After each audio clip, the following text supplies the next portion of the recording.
Chérie, alors ce matin on a un invité.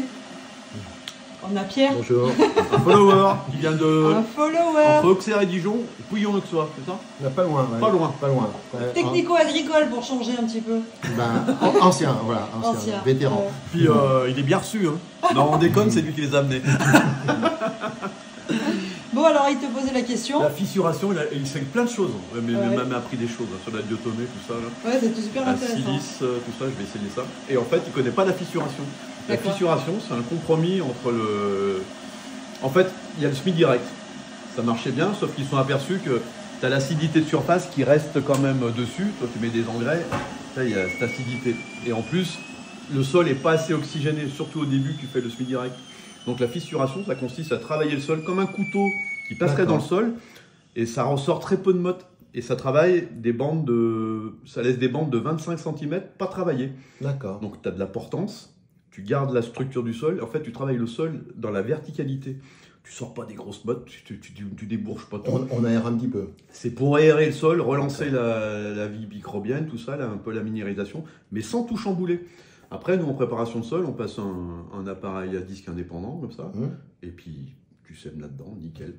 D'accord. Et donc, tu as des dents un peu spéciales. Alors, les dents, c'est un investissement, hein. C'est des dents... la meilleure des dents, c'est celle qui ressemble à l'actisol.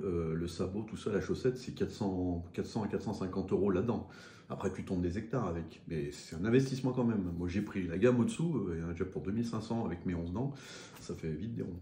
Et c'est tirant, hein. Les premières années, ça... Voilà. Et je pense que d'année en année, ça Ah ben bien ça sûr, mais après, ouais. il y a la fissuration, et après, il y a la micro-fissuration. Si tu commences par la fissuration, tu travailles en profondeur, mais après, ton sol, il se répare plus ou moins. Et après, il suffit, des fois, tu passes à ça. Il ne faut pas qu'il se te croûte, là. C'est un grattage après, quoi. Ouais, c'est ça, c'est ça.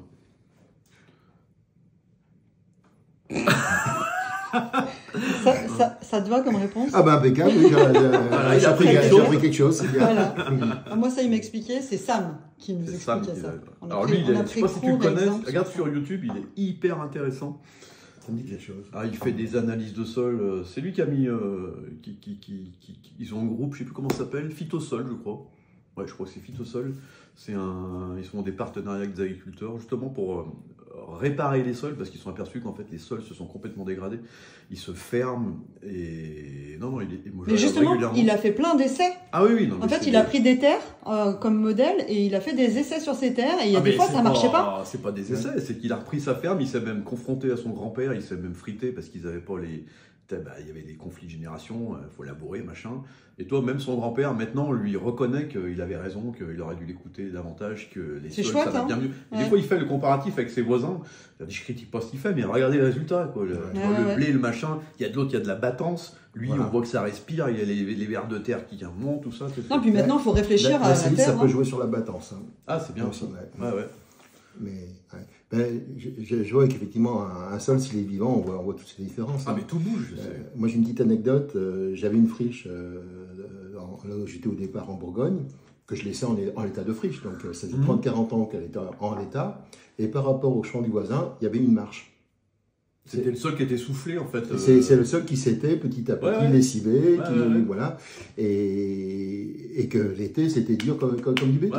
Voilà. Alors que quand on se retrouve dans ma petite jungle que je protégé déjà des impacts de gouttes, avec de la mousse, de racinaire, donc même en plein été ça restait frais, et puis c'était un peu spongieux.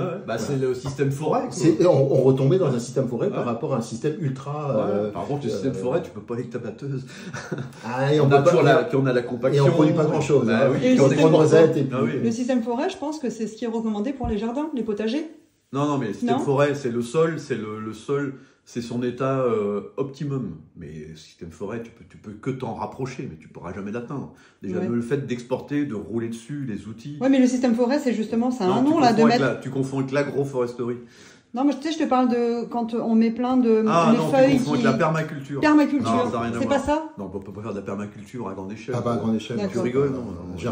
Déjà, il y en a plein qui ont essayé au niveau du jardin, ils n'ont pas fait ça longtemps non plus. Ah ouais, c'est compliqué, pourtant ça a l'air d'être pas... Ça a l'air.